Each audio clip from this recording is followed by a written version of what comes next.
புதுச்சேரியில் தேசிய ஜனநாயக கூட்டணி அரசுக்கு எதிராக இலைமறைவு காய்மறைவு வேலைகளை செய்யும் அமைச்சர் மற்றும் சட்டமன்ற உறுப்பினர்கள் மீது தலைமைக்கு புகார் தெரிவித்துள்ளதாகவும் அவர்களுடன் பிஜேபியினர் எந்த தொடர்பும் வைத்துக் கொள்ளக்கூடாது எனவும் பிஜேபி தலைவர் ராமலிங்கம் எச்சரித்துள்ளார்.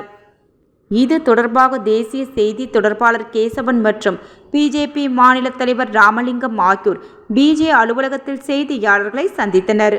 அப்போது பேசிய பிஜேபி தலைவர் ராமலிங்கம், பாஜக ஒருபோதும் இரண்டாம் தாரம் அரசியல் செய்ய விரும்பாது.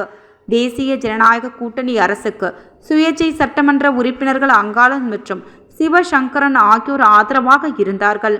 தற்போது அவர்கள் அரசுக்கு எதிராக செயல்படுவதால் அவர்களை எந்த நிகழ்ச்சிக்கும் அழைப்பது இல்லை, அவர்களுடன் எந்த தொடர்பும் இல்லை என்று குறிப்பிட்டார். மேலும் எம்எல்ஏக்கள் சிவசங்கரன் மற்றும் அங்காளனுடன் பாஜகவினர் எந்த தொடர்பும் வைத்துக் கொள்ளக்கூடாது, அப்படி வைத்திருந்தால் அவர்கள் மீது நடவடிக்கை எடுக்கப்படும் என்று எச்சரித்தார். அமைச்சர் ஜான்குமார் செயல்பாடுகள் குறித்த கேள்விக்கு பதிலளித்த ராமலிங்கம், தேசிய ஜனநாயக கூட்டணி அரசுக்கு எதிராக இலைமறைவு காய்மறைவாக சில வேலைகள் நடக்கிறது என்பதை தலைமைக்கு தெரிவித்து இருக்கிறோம். சார்லஸ் மார்டின் தலைமையில் நடைபெற்ற வணிகர்கள் மாநாட்டில் இவர்கள் கலந்து கொண்டது குறித்து தெரிவித்து உள்ளதாக ராமலிங்கம் பதிலளித்தார். சார்லஸ் மார்டினை வருங்கால முதல்வர் என்று அழைக்கிறார்கள். அப்படி என்றால் இவர்கள் எந்த அளவிற்கு ஊறிப்போய் இருக்கிறார்கள் என்பதை புரிந்து கொள்ள வேண்டும்.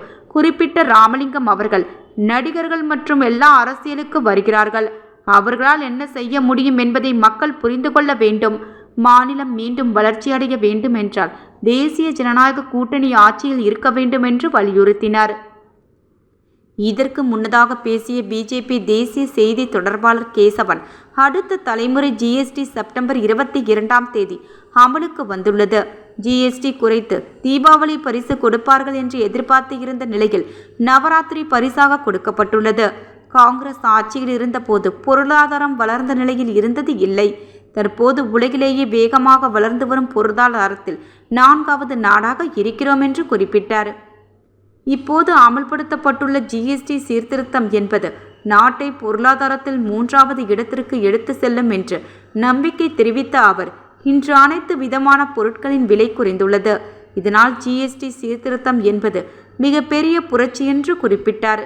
புதுச்சேரியில் திமுக காங்கிரஸ் கூட்டம் என்பது வைரஸ் கூட்டணி, இதை ஒழிப்பதுதான் தேசிய ஜனநாயக கூட்டணியின் வேலை என்றும் கேசவன் தெரிவித்தார்.